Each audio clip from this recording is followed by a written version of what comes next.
ना शोर ना हंगामा, बात होगी खबर की, ना इधर की ना उधर की। शाम 7 बजे बात पते की। नमस्कार, मैं हूं प्रीति दहिया और सबसे पहले एक नजर आज के टॉप 4 पर। सुप्रीम कोर्ट ने अगले 24 घंटों में दिल्ली नगर निगम की बैठक बुलाने के लिए नोटिस जारी करने और मेयर का चुनाव करवाने के आदेश दिए हैं।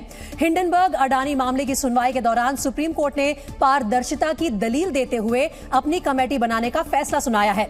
जी न्यूज के शो गेम ओवर में क्रिकेटरों की फिटनेस और इंजेक्शन की बातें करने वाले चेतन शर्मा ने चीफ सेलेक्टर पद से आज इस्तीफा दे दिया है और ट्विटर के सीईओ एलॉन मस्क ने खर्च में कटौती का हवाला देते हुए दिल्ली और मुंबई में कंपनी के ऑफिस बंद कर दिए हैं।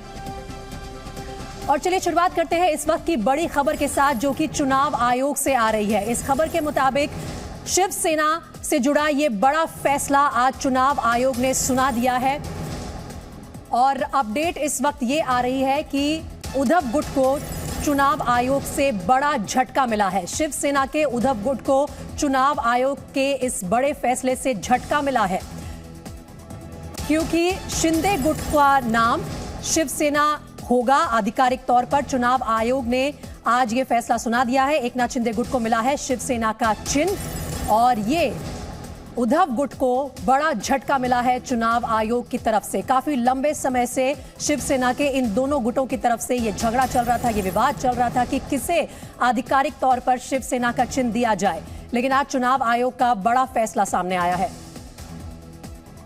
सीधा रुख करते हैं जी मीडिया संवाददाता अंकुर त्यागी का, जो हमारे साथ फोन लाइन पर जुड़ रहे हैं। अंकुर, जैसा कि हम कह रहे हैं, ये बड़ा झटका है उद्धव गुट के लिए। अपने आप को आधिकारिक उत्तरदायी भी बता रहे थे उद्धव ठाकरे, लेकिन उसके बावजूद चुनाव चिन्ह मिला है एकनाथ शिंदे के गुट को।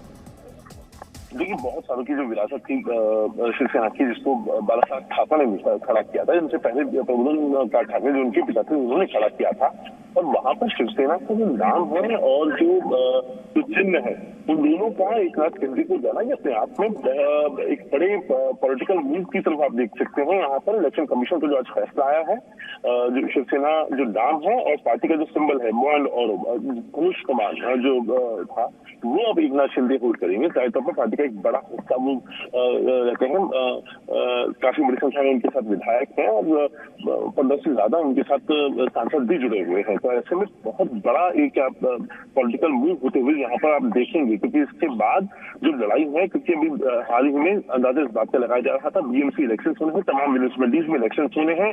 ऐसे में उस पहचान के साथ जाना जो इतने सालों से शिवसेना का एक अपने आप एक परछाई रही है, जिसको लोग देखकर जिसको रिकॉग्नाइज किया है, एक बड़ा पॉलिटिकल मूव यहाँ पर देखा जा रहा है। जी बिल्कुल अंकुर, आपका ऑडियो थोड़ा सा ठीक नहीं आ रहा है, लेकिन इस वक्त जो बात सामने आई है चुनाव आयोग की तरफ से, ये बड़ी खबर आई है, बड़ा फैसला आया है कि शिवसेना के एकनाथ शिंदे गुट को शिवसेना का जो ऑफिशियल चुनाव चिन्ह है, आधिकारिक चुनाव चिन्ह है धनुष बाण का, वो दिया गया है और इसे उद्धव गुट के लिए बड़ा झटका माना जा रहा है। और सियासी गलियारों में ये बड़ी खबर है महाराष्ट्र की राजनीति से जुड़ी हुई कि एकनाथ शिंदे, जो कि इस वक्त महाराष्ट्र के मुख्यमंत्री भी हैं, बीजेपी के साथ दोबारा हाथ मिलाकर सत्ता में आए और उसी के चलते उन्होंने उद्धव गुट से भी किनारा किया। वो एक वक्त था जब शिवसेना इन दो हिस्सों में बंट गई और उसके बाद से ही लगातार दोनों गुटों के बीच जो ये शिवसेना का चुनाव चिन्ह है धनुष बाण का, उसको लेकर लड़ाई चल रही थी। लेकिन आज चुनाव आयोग ने यह फैसला सुनाया है कि शिवसेना का जो एकनाथ शिंदे गुट है, उसे ही धनुष बाण का चुनाव चिन्ह दिया जाएगा। इसे बड़ा झटका माना जा रहा है उद्धव गुट के लिए। चलिए एक बार फिर से कोशिश करते हैं, अंकुर त्यागी का रुख करते हैं जो हमारे साथ जुड़े हुए हैं लगातार फोन लाइन पर। अंकुर, इस वक्त मैं ये आपसे जानना चाहती हूं कि जो उद्धव गुट है उसके लिए कानूनी तौर पर क्या विकल्प खुले हुए हैं? क्या चुनाव आयोग के इस फैसले को कोर्ट में क्वेश्चन किया जाएगा? देखिए, इस फैसले को आपको याद है 21 जून को जब ये पूरा शुरू हुआ था, ये पॉलिटिकल ड्रामा शुरू हुआ था, यहाँ से विधायकों का फिर गुजरात जाना, फिर वहां से गुवाहाटी जाना, उसके बाद जब सरकार बनती है उसके बाद से ही लफा इसका को लेकर क्लेम चल रहा था कि जो शिवसेना आखिर किसकी है, एकनाथ शिंदे की है या फिर उद्धव ठाकरे की है। और उसके बाद ही ये मामला जाता है, दोनों अपनी तरफ से अपना क्लेम रखते हैं सदस्य संख्या के हिसाब से, विधायकों की संख्या के हिसाब से। लेकिन उसके बाद अब ये मामला कोर्ट में भी गया था, लेकिन कोर्ट ने उस वक्त कहा चुनाव आयोग को ही इसके ऊपर फैसला लेना है कि वो किस आधार पर ये जो पार्टी का चिन्ह है धनुष बाण जो नाम है वो कौन से गुट को अलॉट करता है। अब ये फैसला लिया जाना उद्धव ठाकरे के लिए एक बड़ा सेटबैक होगा, क्योंकि ऑलरेडी जब ये मामला कोर्ट में गया था तब कोर्ट ने कहा था कि चुनाव आयोग को अधिकार है इसके ऊपर फैसला लेने का। इस तरह की जो चीजें होती हैं, अब यहाँ से उद्धव ठाकरे क्या करेंगे, लीगल उनके पास क्या क्या ऑप्शंस बढ़ते हैं, यहाँ से अब उनको थोड़ा सा यहाँ पर यकीनन परेशान होने की जरूरत है, क्योंकि विरासत रही है बाला साहब ठाकरे की या प्रबोधन ठाकरे की, या जो लोगों ने जिस तरीके से इस स्थानों की पहचान रखी है उसका उनके हाथ से चले जाना ये बहुत बड़ा सेटबैक है उद्धव ठाकरे के लिए। जी बिल्कुल, बड़ा सेटबैक, बड़ा झटका माना जाएगा ये उद्धव गुट के लिए, क्योंकि बाला साहेब ठाकरे के बेटे उद्धव ठाकरे को नहीं मिला है शिवसेना का आधिकारिक चुनाव चिन्ह। धनुष बाण का जो चिन्ह है वो एकनाथ शिंदे के गुट को दिया गया है। रवि त्रिपाठी मेरे सहयोगी इस वक्त हमारे साथ लाइव जुड़ रहे हैं। रवि, चुनाव आयोग के इस फैसले की क्या डिटेल्स सामने आ रही हैं? क्या कुछ तर्क भी दिए गए हैं कि क्यों एकनाथ शिंदे के गुट को चुना गया और उद्धव गुट को ये झटका मिला? देखिए, चूंकि चुनाव आयोग के पास फैक्ट चाहिए होता है, प्रूफ चाहिए होता है, और किसके साथ कितने लोग हैं इसमें रिप्रेजेंटेशन का मामला होता है कि विधायक, सांसद और साथ साथ पार्टी के नेता, पार्टी के जो पदाधिकारी होते हैं वो किसके साथ हो।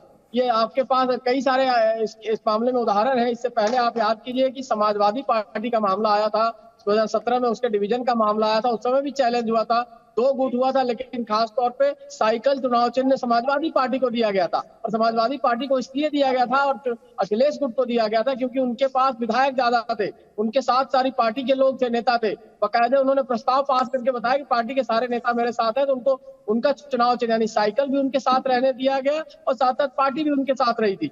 यही चीज चिराग पासवान के साथ नहीं हो पाई, क्योंकि चिराग पासवान के चाचा जो थे उनके साथ पूरी पार्टी टूट के चली गई। विधायक 6 में से 5 विधायक उनके पास चले गए और वैसी स्थिति में पार्टी के नेता भी उनके साथ खड़े दिखे। तो कहीं ना कहीं जो चुनाव आयोग है उसके पास एक तरीका होता है और फॉर्मूला यही होता है कि पार्टी के जो नेता होते हैं, जो विधायक रिप्रेजेंटेटिव होते हैं, जो सांसद होते हैं, उनका देखा जाए कि उनका रिप्रेजेंटेशन का किसके पास ज्यादा प्रतिनिधित्व है। अगर 60% एबव 70% एबव जिसके पास होता है तो चुनाव आयोग उसी आधार पर उसकी मान्यता को ध्यान में रखता है, जो चुनाव चिन्ह होता है उसको ध्यान में रखता है देने को, और साथ ही साथ उसको जो है सिंबल के साथ साथ पार्टी का नाम भी, क्योंकि अगर कहीं दिक्कत होती है, कोई डिवीजन होता है तो कई बार सिंबल दोनों से छीन लिया जाता है और दोनों पार्टियों को अलग, दोनों ग्रुप को अलग अलग सिंबल दिया जाता है। लेकिन यहाँ देखा जा रहा है कि चूंकि आप देखिए कि शिंदे गुट के साथ ज्यादातर विधायक हैं, सांसद भी उनके साथ ज्यादातर चले गए हैं, पार्टी के अधिकारी और नेता भी उनके साथ ज्यादातर चले गए हैं, तो ऐसी स्थिति को देखते हुए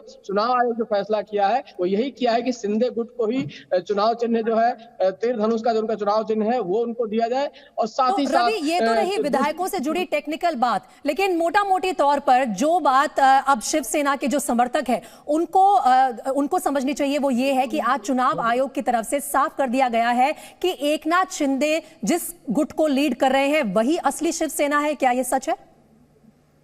बिल्कुल बिल्कुल, ये चुनाव आयोग ने साफ कर दिया है कि जो एकनाथ शिंदे का गुट है वही असली गुट है और उसी को। रवि, मैं आपसे रिक्वेस्ट करूंगी आप एक जगह खड़े होकर बात करने की कोशिश कीजिए, बीच बीच में नेटवर्क थोड़ा ब्रेक हो जाता है। तो अगर आप मुझे सुन पा रहे हैं, जो सवाल मैंने पूछा, असली शिवसेना अब उद्धव गुट नहीं है, एकनाथ शिंदे वाला गुट है।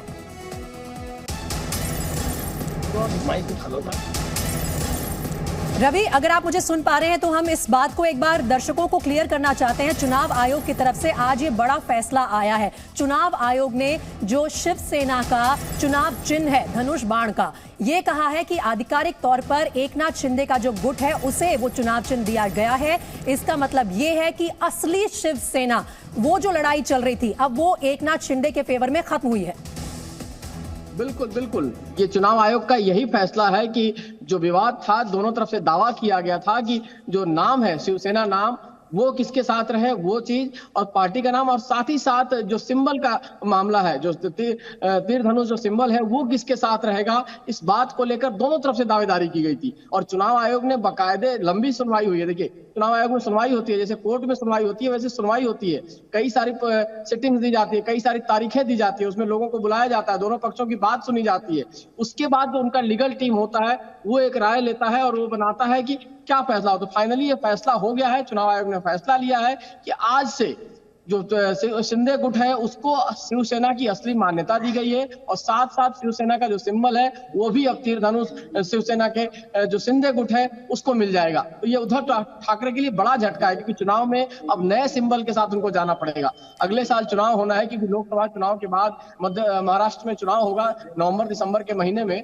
और जिस तरह से देखिए शिवसेना जिस तरह से बनी थी, जिससे उसका गठन हुआ, उद्धव ठाकरे के पिताजी उस पार्टी के सर्वे सर्वा थे, और आज उनकी पार्टी उनसे छीन के जा रही है। तो इससे बड़ा झटका कुछ नहीं हो सकता है। बिल्कुल। इस परिवार को, जिस पार्टी को उनके पिता ने बनाया, उनको सुपुर्द किया और वो संभाल नहीं पाए, पूरी पार्टी टूटकर दूसरे के साथ चली जाती है, और उनकी गलतियों की वजह से जाती है या फिर उनकी कमियों की वजह से जाती है, लेकिन पार्टी टूट जाती है और पार्टी की मान्यता तक आपको नहीं मिल पा रही है, क्योंकि आपके पास लोग नहीं, आपके साथ लोग खड़े होने को तैयार नहीं है।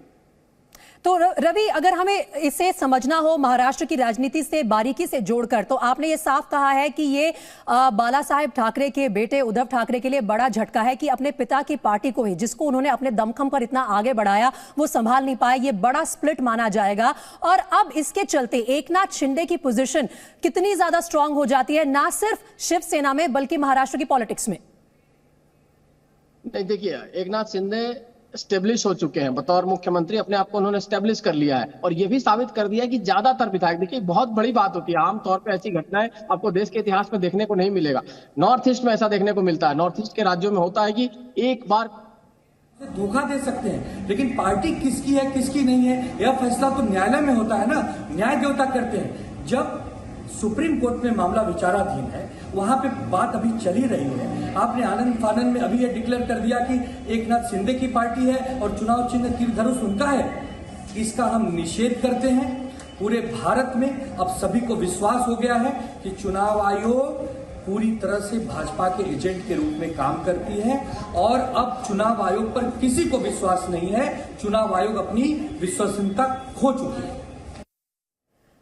तो इस वक्त आप प्रतिक्रिया सुन रहे थे जो आ रही है शिवसेना के उद्धव ठाकरे गुट से, और उन्होंने सीधे सीधे चुनाव आयोग के न सिर्फ इस फैसले पर सवाल उठाए हैं, बल्कि ये कह दिया है कि चुनाव आयोग भारतीय जनता पार्टी के निर्देशों का पालन कर रहा है, और हमारा भरोसा, वो तो बल्कि कह रहे हैं कि देश का भरोसा चुनाव आयोग से उठता जा रहा है। ये एक और उदाहरण है इस बात का कि चुनाव आयोग बीजेपी के इशारों पर चल रहा है, क्योंकि पिछले साल एकनाथ शिंदे ने शिवसेना में ये बड़ी तोड़ करके, स्प्लिट करके एक बार फिर से बीजेपी के साथ हाथ मिलाकर ये सरकार बनाई, जिसके वो मुख्यमंत्री बने। देवेंद्र फडणवीस उप मुख्यमंत्री हैं महाराष्ट्र के।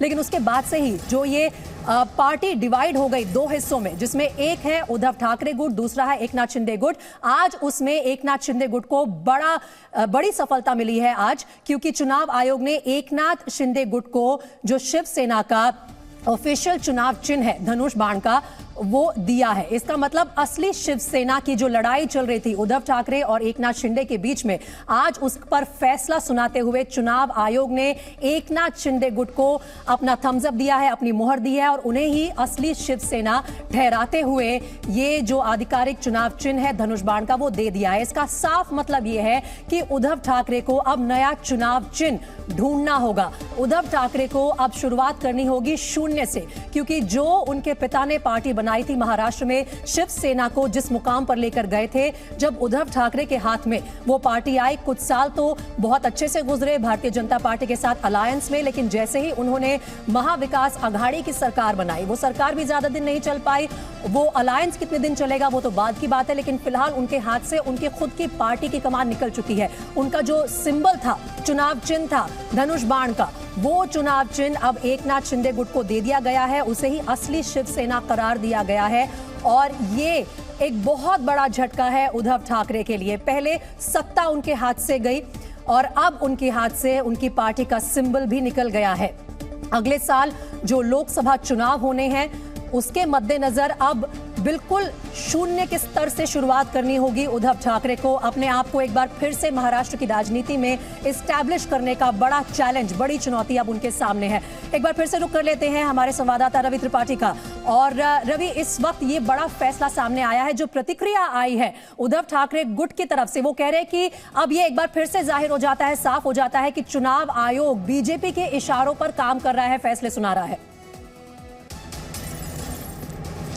नहीं, देखिए, मैंने देखा है कि चूंकि मैं चुनाव आयोग पिछले 10-12 साल से कवर कर रहा हूं, जब जिस राजनीतिक दल के पक्ष में फैसला आता है वो स्वागत करता है, और जब उसके विपक्ष में फैसला आता है तो उसके खिलाफ बोलना शुरू करता है। मैं कांग्रेस की कई सारी ऐसी घटनाएं हैं जिसमें कांग्रेस में कभी तारीफ की है, कभी उनकी बुराई की है चुनाव आयोग की, लेकिन चुनाव आयोग एक सिस्टम के तहत काम करता है। उनके पास एक पूरा खाका होता है काम करने का, किसी भी केस में, चाहे वो सिंबल का मामला होता है, चाहे पार्टी को मान्यता देने का मामला होता है, चाहे वो राष्ट्रीय दल से क्षेत्रीय दल में उनको कन्वर्ट करने का मामला होता है, चाहे राष्ट्रीय दल का मान्यता देने का मामला, तमाम सारे मामले होते हैं। तो चुनाव आयोग ने क्राइटेरिया के तहत ये चीजें को जांचा है, परखा है। जैसे मैंने आपको केस बताया, आप देखिए लगातार 3 केसेज है, ज्यादा दिन नहीं हुए। समाजवादी पार्टी का केस याद कीजिए, 2017 में कितना बवाल हुआ था चुनाव से पहले कि किसको सिंबल जाएगा। शिवपाल यादव का गुट अलग हो गया था और अखिलेश गुट अलग हो गया था, पार्टी में विवाद बढ़ गया था। उस समय लग रहा था चुनाव से ठीक पहले किसको सिंबल जाएगा, लेकिन चुनाव आयोग ने देखा कि अखिलेश यादव का दावा मजबूत है,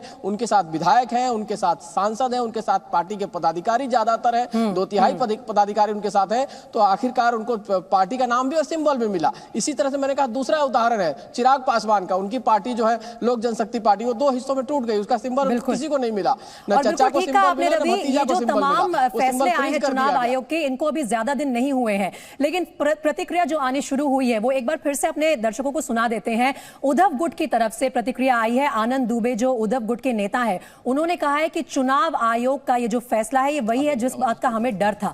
इसका ये मतलब है कि उद्धव गुट को झटका मिला, तो उद्धव गुट ने साफ साफ आरोप लगा दिया कि चुनाव आयोग बीजेपी के इशारों पर काम कर रहा है। सुनिए। जिस बात का हमें डर था आखिर वही फैसला आया। हम शुरू से कह रहे हैं कि चुनाव आयोग पर हमें विश्वास नहीं है, क्योंकि जब मामला सुप्रीम कोर्ट में चल रहा है, सुप्रीम कोर्ट में दोनों पक्षों की तरफ से बहस अभी जारी है, कोई अंतिम निर्णय नहीं आया, लेकिन आनन फानन में चुनाव आयोग ने दर्शा दिया है कि चुनाव आयोग भाजपा का एजेंट के रूप में काम करती है, केंद्र सरकार के अधीन काम करती है।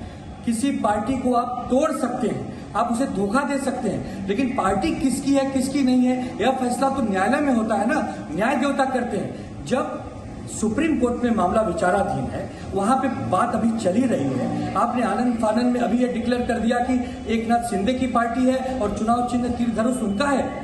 इसका हम निषेध करते हैं। पूरे भारत में अब सभी को विश्वास हो गया है कि चुनाव आयोग पूरी तरह से भाजपा के एजेंट के रूप में काम करती है, और अब चुनाव आयोग पर किसी को विश्वास नहीं है। चुनाव आयोग अपनी विश्वसनीयता खो चुकी है।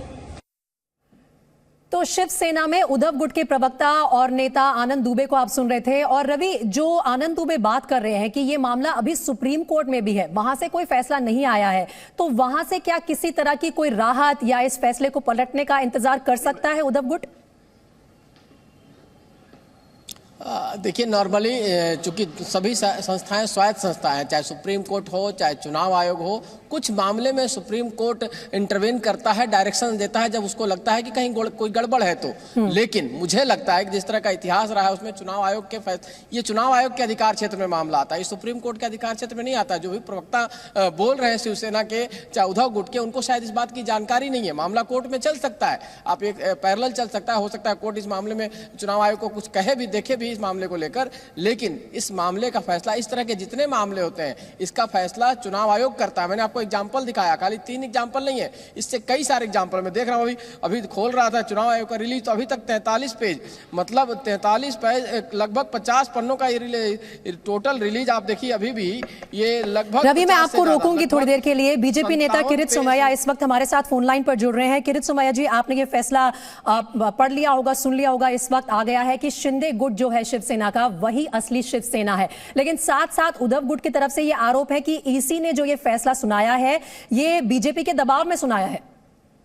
चाहे विश्वासघात करने वाले को, जो खुद विश्वासघात करते हैं, जनता से मत मांगे, वोट मांगे, मोदी जी के नाम पर बाला साहेब ठाकरे जी भगवा लेके घूम रहे थे, उनसे विश्वासघात किया।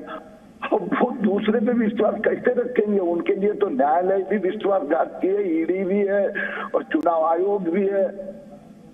वास्तव में जब उद्धव ठाकरे ने शिवसेना के आम कार्यकर्ता के साथ गद्दारी की, जनता के साथ की, चुनाव में जीत पाई मोदी जी के नाम पर, और और कार्यकर्ताओं ने, जो बाला साहेब ठाकरे ने जो भगवा हिंदुत्व, उससे भी गद्दारी की, तो उनका तो वही होना था। उनकी पार्टी के वोटर्स, वर्कर्स सभी ने उद्धव ठाकरे को छोड़ दिया। अब हरा झंडा लेकर उद्धव ठाकरे शरद पवार और संजय राउत के साथ में महाराष्ट्र में घूम सकते हैं।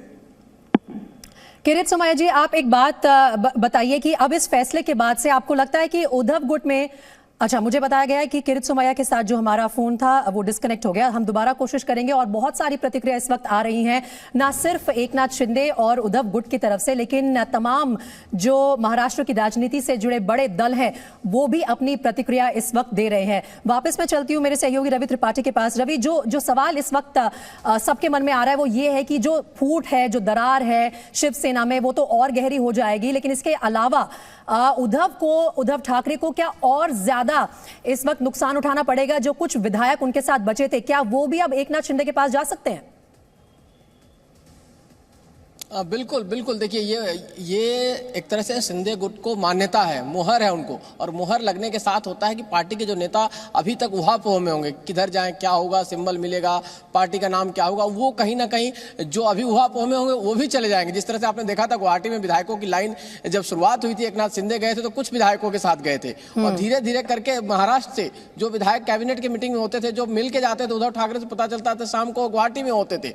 तो आप ये राजनीति का वसूल है कि जो मजबूत पक्ष दिखता है उसके साथ लोग जाके खड़े हो जाते हैं, वो रिस्क लेना नहीं चाहते हैं लोग। तो कहीं ना कहीं दिखाई दे रहा होगा उनको कि शिवसेना जो गुट है और उसका बीजेपी का जो अलायंस है उससे फायदा अगर होता है उनको, तो उनके साथ जाएंगे, और मजबूती से वो खड़ा दिखाई दे रहा है। उसको चुनाव आयोग की मान्यता मिल गई, उसको सिंबल मिल गया, क्योंकि नए सिंबल के साथ मैदान में जाना थोड़ा कष्टदायक काम होता है। और उद्धव ठाकरे उस तरह के अब एग्रेसिव नेता नहीं रह गए हैं जिस तरह के बाल ठाकरे थे। बाल ठाकरे का जो क्रेज था। रवि, शिवसेना नेता सदा सरवणकर साहब इस वक्त हमारे साथ जुड़ रहे हैं फोन लाइन पर, एक बार मैं उनका रुख भी कर लेती हूं। सर, इस वक्त जो ये फैसला आया है, आपकी क्या प्रतिक्रिया है? ये सत्य और असत्य की लड़ाई थी, इसमें सत्य का जय हो गया। शिवसेना अगर समझे तो सत्य ये था कि शिवसेना प्रमुख ने हिंदुत्व के लिए मराठी माणसासाठी ये शिवसेना का जन्म दिया था, या उसकी स्थापना की थी। आज वो सारे जो विचार हुए गिरवी रखे थे राष्ट्रवादी कांग्रेस और कांग्रेस के पास, तो उनको ये कोई धनुष्य बाण या नाम मिलने का सवाल ही नहीं आता था। शिवसेना प्रमुख बाला साहब जी के जो विचार थे वो भी उन्होंने गिरवी रखे थे। तो एक आज सत्य का विजय हो गया है। सत्य ये था कि एकनाथ शिंदे साहब, बाला साहब के जो विचार थे हिंदुत्ववादी के, वो आगे ले जा रहे थे, और उसका ये आज विजय हो गया है। हम लोग बहुत खुशी है, आनंद है, ये बाला साहब के हिंदुत्व का विजय है, ऐसा हम लोग मान रहे हैं। तो सर, जहां आपके खेमे में एकनाथ शिंदे जी के गुट में इस वक्त खुशी की लहर दौड़ रही है, वहीं दूसरी तरफ से जो प्रतिक्रिया आ रही है, मैं आपको बता दूं, वो कह रहे हैं कि हमें जिस बात का डर था वही हुआ, क्योंकि बीजेपी ने एक बार फिर से इलेक्शन कमीशन को अपने हिसाब से निर्देश दिए और हमारे खिलाफ ये फैसला आया। उस पर आप क्या कहेंगे? नहीं, ये सत्य है कि ये लड़ाई सत्य और असत्य की थी। बाला साहब के जो विचार थे, जो हिंदुत्ववादी के विचार थे, ये विचार ये लोग ने गिरवी रखे, तो सबको पता है अभी वो विचार उसका जय होना कभी भी पॉसिबल नहीं था। और हिंदुत्ववादी विचार जो शिवसेना प्रमुख बाला साहब जी के थे, उनका आज विजय हुआ है। उनको जो भी कुछ बोलना है, पब्लिक जानती है कि ये लोग ने, ये शिवसेना प्रमुख जी के जो विचार थे उनको कहाँ लेके डुबा दिए। तो सदा सरवणकर जी, आप कह रहे हैं कि ये विचारधारा की लड़ाई थी और सत्य की जीत हुई है, लेकिन अब जो आपके सहयोगी उद्धव ठाकरे के गुट में है, क्या एक बार फिर से आप लोगों की तरफ से कुछ कोशिश की जाएगी कि उन्हें आपके साथ विलय कर ली जाए, मिला लिया जाए? नहीं, जरूर होगा। और जिस टाइम ये फैसला हुआ, तभी जो लोग आज उनके साथ है वो भी यहाँ आना चालू हो गया है। किसी ने कांटेक्ट करना भी चालू हुआ है उनका। अच्छा, उनका सारा जो प्यार ठीक है, ये बड़ी बात आप बता रहे हैं सर। बहुत शुक्रिया जी न्यूज से बात करने के लिए। सदा सरवणकर, जो कि एकनाथ शिंदे गुट के शिवसेना नेता हैं। एक बार रुक कर लेते हैं अश्विन पांडे का, जो हमारे साथ लाइव जुड़ रहे हैं। अश्विन, इस वक्त ये बड़ी अपडेट है और एकनाथ शिंदे कैंप आज इतना ज्यादा कॉन्फिडेंट है, वो ये भी कहना अब शुरू कर रहे हैं कि दूसरी तरफ से जो विधायक है वो कॉल कर रहे हैं कि वो भी अब आना चाहते हैं, क्योंकि यही असली शिवसेना है। जी बिल्कुल। और जिस तरह का निर्णय है उससे अगर हम तकनीकी तौर पर देखें तब एकनाथ शिंदे और उनका जो गुट है वो शिवसेना का जो नेतृत्व है उनके पास है, यानी कि शिवसेना के जो बाकी एमएलए हैं उनका भी नेतृत्व कहीं ना कहीं। हम नया चिन्ह लेकर जाएंगे और जनता के दरबार में फिर एक बार यही शिवसेना खड़ी करके सर्वोच्च न्यायालय में फायदा होगा। में दूसरी बार शिवसेना के खिलाफ फैसला आया के खिलाफ लोकतंत्र बचा ही नहीं। सभी ये संस्थाएं जो है इलेक्शन कमीशन से लेकर न्याय व्यवस्था, जांच एजेंसी सब चुनाव बंद कर बैठे हैं। अब क्या कर सकते हैं? ये लोकतंत्र की हत्या है। आपको लगता है सर्वोच्च न्यायालय में फायदा होगा इसका? इस चुनाव आयोग के फैसले को फायदा हो या नुकसान हो, जनता के न्यायालय में जाकर चुनाव आयोग के इस फैसले को ठाकरे गुट सर्वोच्च न्यायालय में चुनौती देगा।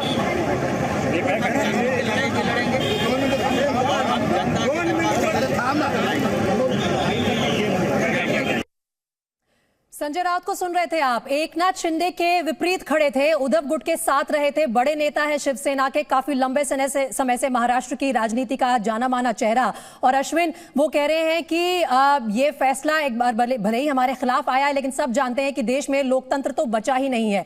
मैं वो पार्ट का जवाब नहीं सुन पाई जब उनसे पूछा गया कि क्या इस फैसले को चुनौती देंगे। आप सुन पाए क्या अब स्ट्रैटेजी रहेगी उद्धव गुट की? जी देखिए, आपको याद होगा कि सुप्रीम कोर्ट ने साफ तौर पे कहा था जब इन्होंने ऑब्जेक्शन लिया था कि इलेक्शन कमीशन का जो फैसला है वो सुप्रीम कोर्ट के फैसले के बाद आए, तो कोर्ट ने उस वक्त साफ कहा था कि आप इलेक्शन कमीशन के फैसले के बाद फिर से हमारे पास आ सकते हैं। यानी कि उद्धव ठाकरे गुट के पास अभी जो सुप्रीम कोर्ट में जाने का रास्ता है वो पूरी तरह से साफ है। और जाहिर है कि पार्टी का सिंबल और पार्टी का नाम चला जाना एक बहुत बड़ी सेटबैक है उद्धव ठाकरे गुट के लिए। तो जाहिर है इस उद्धव ठाकरे गुट सुप्रीम कोर्ट में इलेक्शन कमीशन के इस फैसले को चुनौती देंगे, वहां पर फिर से जीरा होगी। जैसा देख रहे हैं पहले ही वहां पे जी, तो ये विकल्प खुला हुआ है उद्धव ठाकरे गुट के पास और पूरी संभावना है कि वो सुप्रीम कोर्ट में इस फैसले को जरूर चैलेंज करेंगे। फिलहाल अश्विन पांडे, रवि त्रिपाठी, आप दोनों का बहुत शुक्रिया इस खबर पर हमें ये तमाम जानकारी देने के लिए।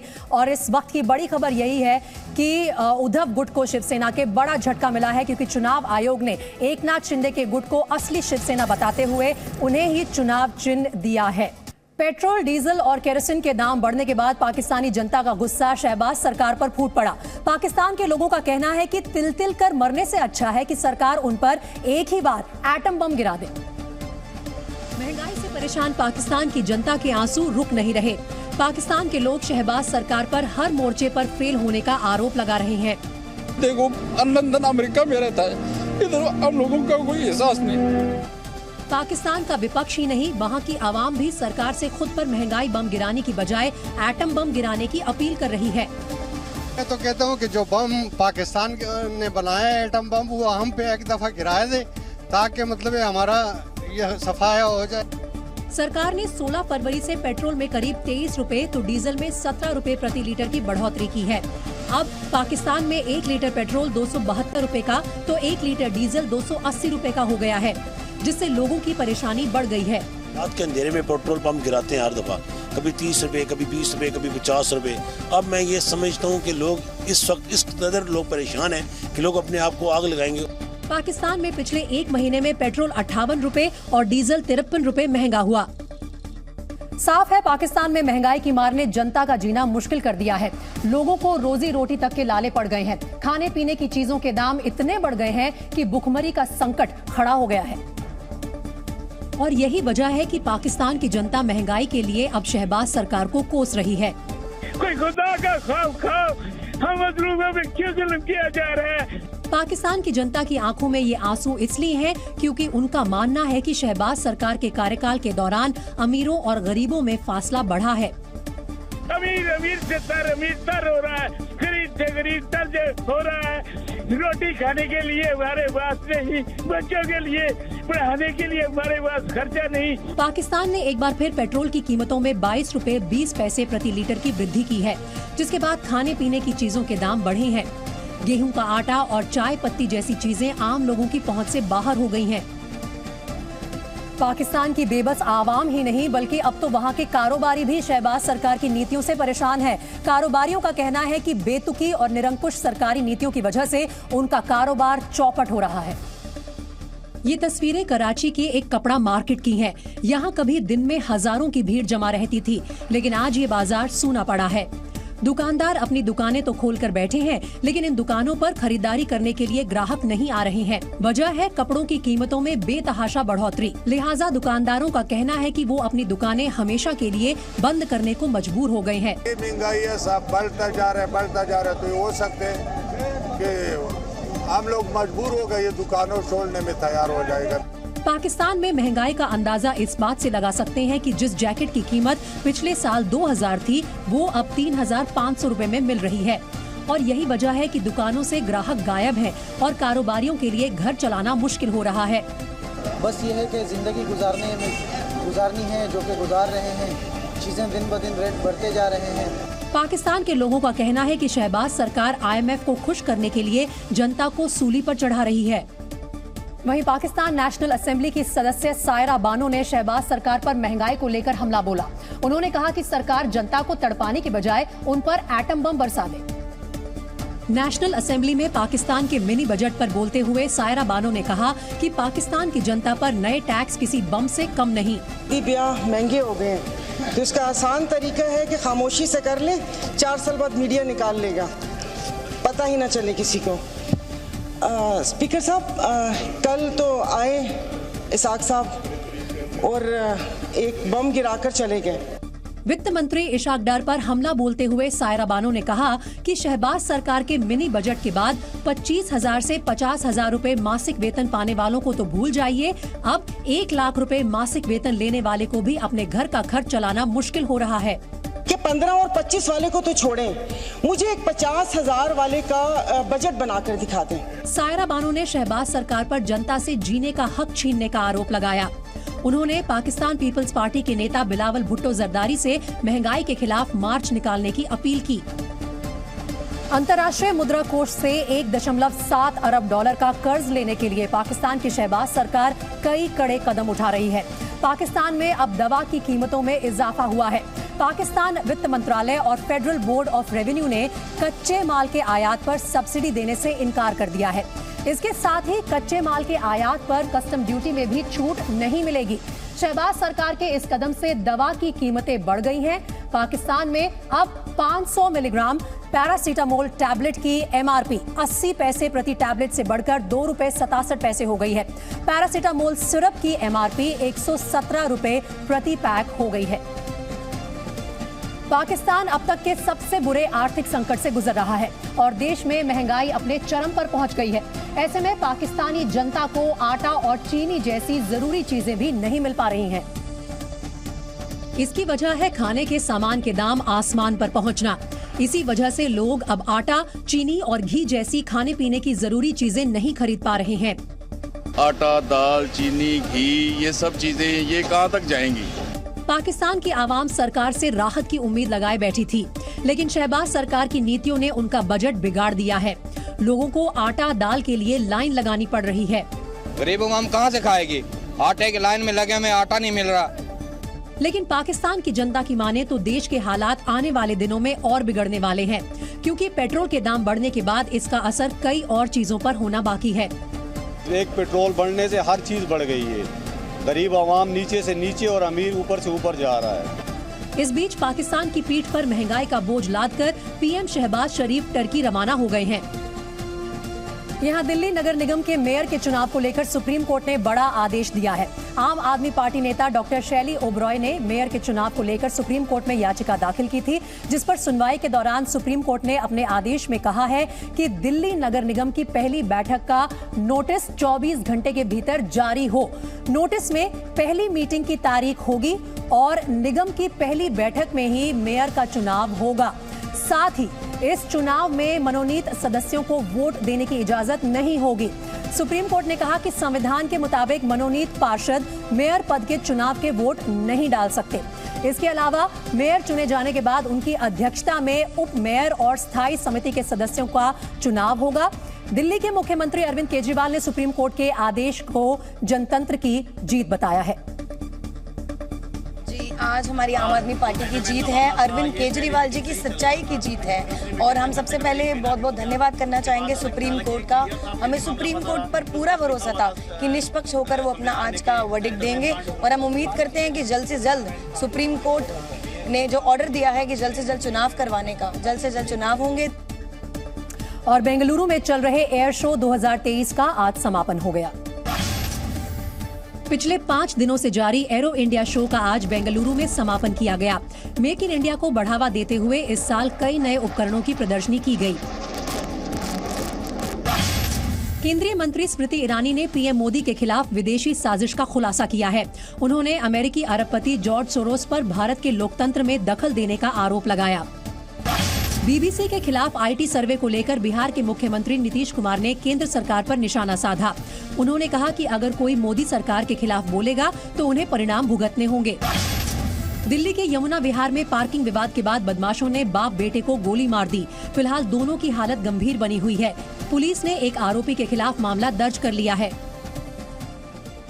सबसे विश्वसनीय न्यूज चैनल जी न्यूज के भारतीय क्रिकेट से जुड़े हैरान कर देने वाले खुलासे के बाद टीम इंडिया के चीफ सेलेक्टर चेतन शर्मा ने अपने पद से इस्तीफा दे दिया।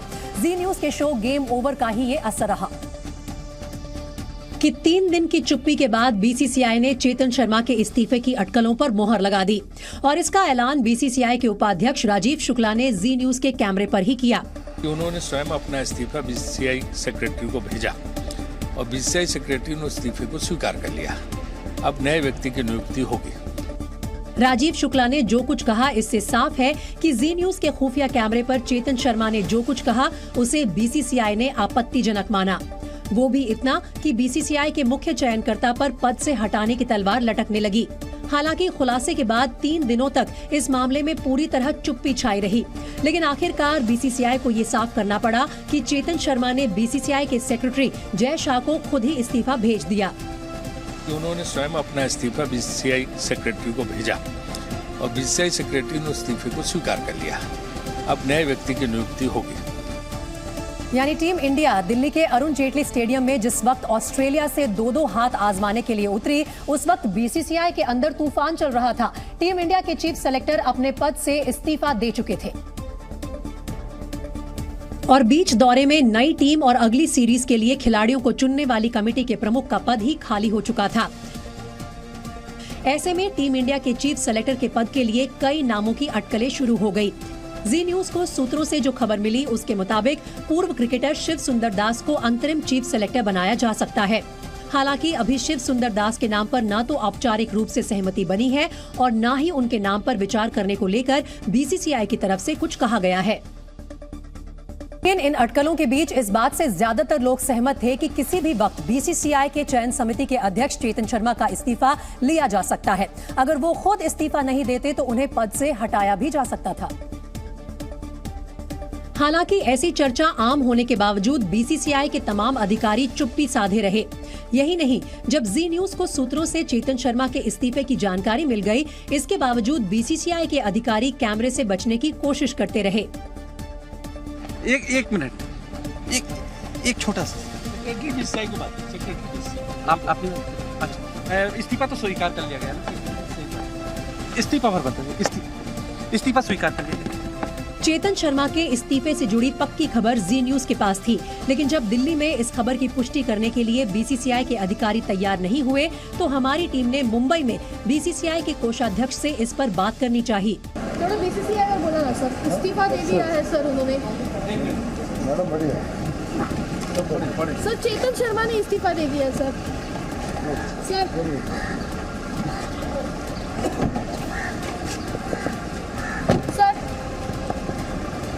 हालांकि ये चुप्पी ज्यादा देर तक टिकी नहीं और आखिरकार जी न्यूज के बड़े खुलासे पर बीसीसीआई को सामने आना ही पड़ा। भले ही बीसीसीआई की तरफ से केवल चेतन शर्मा के इस्तीफे की बात की गई, लेकिन अभी कई ऐसे सवाल हैं जिनका जवाब मिलना बाकी है। जी न्यूज के खुफिया कैमरे पर चेतन शर्मा ने दावा किया था कि टीम इंडिया के खिलाड़ी फर्जी फिटनेस हासिल करने के लिए इंजेक्शन लेते हैं। इंजरी की बात ले जाता है, 15% अगर इधर उधर होते नहीं है ना, 85% में भी हमें बोलते हैं सर खेलने दो सर, मेडिकल साइंस नहीं क्लियर करती ना उनको, तो वो प्रॉब्लम था। मेरा तो खेलना था, मैं नहीं रहा था। हालत की जैसे बुमराह मतलब झुकी नहीं पा रहे तो क्या करेगा? तो एक दो ऐसा जो मेजर इंजरीज हो जाए, अदरवाइज 80% में भी ये तो बदमाश ऐसे हैं तो चुपचाप जाकर कोने में जाकर इंजेक्शन लेने देंगे सबके टाइम। यही नहीं, जब जी न्यूज के अंडरकवर रिपोर्टर अभिषेक कुमार ने इंजेक्शन के मुद्दे पर चेतन शर्मा को कुरेदा तो उन्होंने कुछ और दावे भी कर डाले।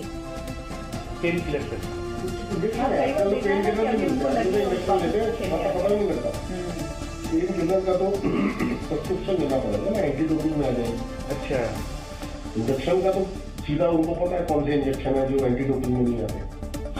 इंजेक्शन लेना खुद से नहीं, जब जब कुक लेके जा रहे हैं बड़े सुपरस्टार हैं, उनके पास डॉक्टरों की कमी है। सही बात, जब कुक लेके जा रहे हैं चारों डॉक्टर बैठे हैं, फोन करेंगे रात को आके घर आ जाएगा। आप जाहिर है जिस देश में क्रिकेट को धर्म की तरह देखा जाता हो और क्रिकेट के खिलाड़ियों को हीरो की तरह, उस देश में खेल प्रेमियों के लिए टीम इंडिया के चीफ सेलेक्टर चेतन शर्मा के दावे करंट लगने का एहसास देते लगे।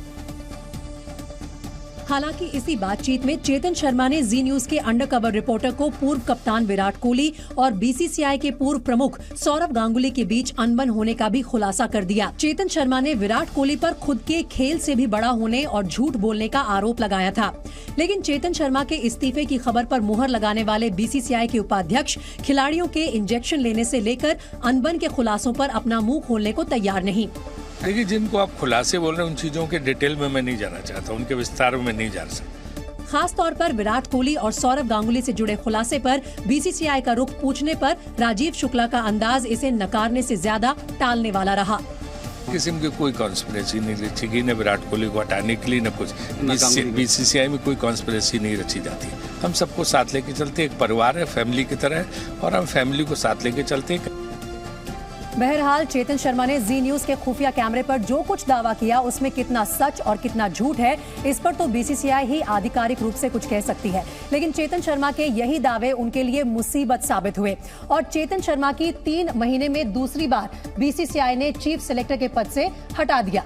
इससे पहले चेतन शर्मा दिसंबर 2020 में पहली बार टीम इंडिया के चीफ सेलेक्टर बने थे और T20 वर्ल्ड कप में टीम इंडिया की बुरी हार के बाद 18 नवंबर 2022 को पद से हटा दिए गए थे, जिसके बाद 7 जनवरी 2023 को उन्हें फिर से टीम इंडिया का मुख्य चयनकर्ता बनाया गया।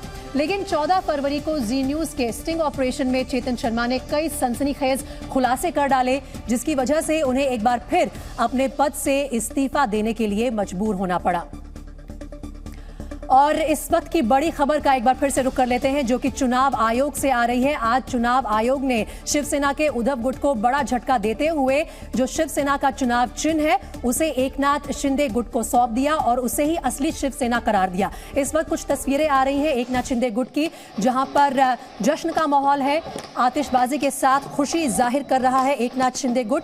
और इस वक्त आप देखिए जो तस्वीरें आ रही हैं ये साफ दर्शाती हैं कि एकनाथ शिंदे गुट को ये कितनी बड़ी सफलता आज मिली है चुनाव आयोग की तरफ से कि उन्हें ही असली शिवसेना करार दिया गया है और चुनाव चिन्ह जो धनुष बाण का है वो एकनाथ शिंदे गुट को चुनाव आयोग ने देने का फैसला किया है। आतिशबाजी की जा रही है जहां एकनाथ शिंदे गुट की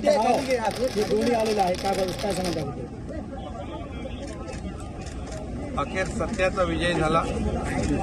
बाळासाहेब आणि आनंदीगे साहेबांच्या विचारांचा विजय आहे आणि बाळासाहेबांच्या विचारांची आणि आम्ही घेतलेला जो निर्णय आहे त्या विचारांबरोबर एकरूप झालेल्या आमदार, खासदार, लोकप्रतिनिधी, पदाधिकारी आणि असंख्य हजारो लाखो शिवसैनिकांचा हा विजय आहे। हा लोकशाहीचा विजय आहे। या देशात भारतीय घटनेत बाबासाहेबांच्या घटनेप्रमाणे कारभार चालतो आणि आम्ही निर्णय घेतला या राज्यामध्ये जो घटना आहे, नियम आहे, कायदा आहे आणि आमचं सरकार जे आहे या घटनेच्या आधारावर स्थापन झालं, कायद्याने झालं, नियमाने झालं। त्यामुळे आजचा जो निर्णय आहे निवडणूक आयोगाने दिलेला तो बाय मेरिटवर दिलेला निर्णय आणि हा निर्णय दिल्याबद्दल मी निवडणूक आयोगाला देखील मनापासून धन्यवाद देतो।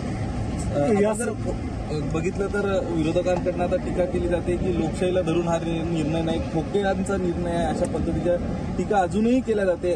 तुम्ही म्हणतात लोकशाहीने, आता संजय राऊत यांची प्रतिक्रिया आली पाहिजे. तो पहली प्रतिक्रिया इस वक्त आ गई है महाराष्ट्र के मुख्यमंत्री एकनाथ शिंदे की, और उन्होंने कहा है कि ये लोकतंत्र की बड़ी जीत है. इलेक्शन कमीशन के फैसले पर मुख्यमंत्री एकनाथ शिंदे की प्रतिक्रिया आप सुन रहे थे, मराठी में कहते हुए कि लोकतंत्र की ये बड़ी जीत है. हमारे विचारधारा जो कि बाला साहेब ठाकरे की विचारधारा है, उसके लिए ये बड़ी जीत है. चुनाव आयोग को बहुत बहुत धन्यवाद देते हुए महाराष्ट्र के मुख्यमंत्री एकनाथ शिंदे. चुनाव आयोग ने आज ये फैसला सुनाया कि एकनाथ शिंदे गुट शिवसेना का ही असली हकदार है, धनुष बाण के चुनाव चिन्ह का, और वही असली शिवसेना है. इस फैसले के लिए चुनाव आयोग का बहुत बहुत धन्यवाद दिया है एकनाथ शिंदे ने अपनी पहली प्रतिक्रिया में, और ये भी कहा है कि ये सत्य की जीत है और लोकतंत्र की बड़ी जीत भी इसे करार दिया है एकनाथ शिंदे ने. इलेक्शन कमीशन के फैसले पर मुख्यमंत्री एकनाथ शिंदे जहां एक तरफ उन्हें अपना धन्यवाद प्रकट कर रहे थे, वहीं दूसरी तरफ उनके जो तमाम समर्थक हैं, नेता हैं, उनमें इस वक्त जश्न का माहौल है, आतिशबाजी की जा रही है. और वहीं दूसरी तरफ अगर बात की जाए उद्धव गुट की, तो उसके लिए ये बड़ा झटका माना जा रहा है, खासतौर पर उस वक्त जब लोकसभा चुनाव अगले ही साल होने हैं और शून्य से शुरुआत करनी होगी उद्धव ठाकरे के शिवसेना गुट को.